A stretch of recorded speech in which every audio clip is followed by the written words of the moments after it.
आज सुबह भी मेरे घर आकर भी 2-3 घंटे की नौटंकी के बाद एक ये नोटिस देखे गए।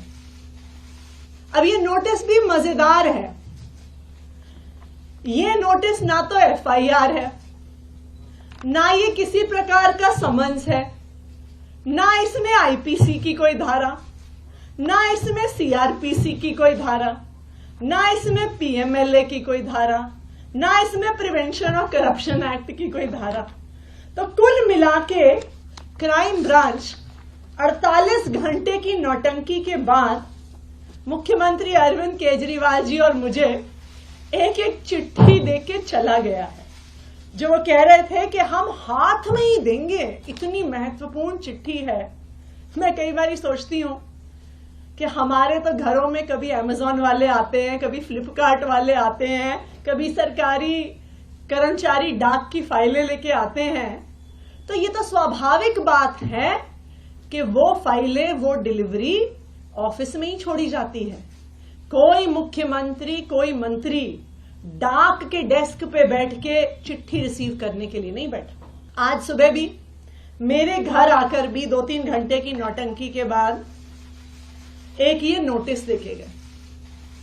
अब ये नोटिस भी मजेदार है। ये नोटिस ना तो एफआईआर है, ना ये किसी प्रकार का समन्स है, ना इसमें आईपीसी की कोई धारा, ना इसमें सीआरपीसी की कोई धारा, ना इसमें पीएमएलए की कोई धारा, ना इसमें प्रिवेंशन ऑफ करप्शन एक्ट की कोई धारा। तो कुल मिला के क्राइम ब्रांच 48 घंटे की नौटंकी के बाद मुख्यमंत्री अरविंद केजरीवाल जी और मुझे एक एक चिट्ठी देके चला गया है, जो वो कह रहे थे कि हम हाथ में ही देंगे। इतनी महत्वपूर्ण चिट्ठी है।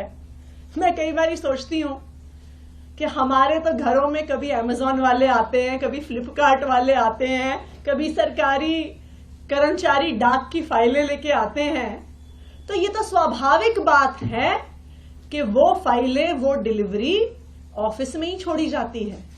कोई मुख्यमंत्री, कोई मंत्री डाक के डेस्क पे बैठ के चिट्ठी रिसीव करने के लिए नहीं बैठा। Subscribe to One India channel and never miss an update.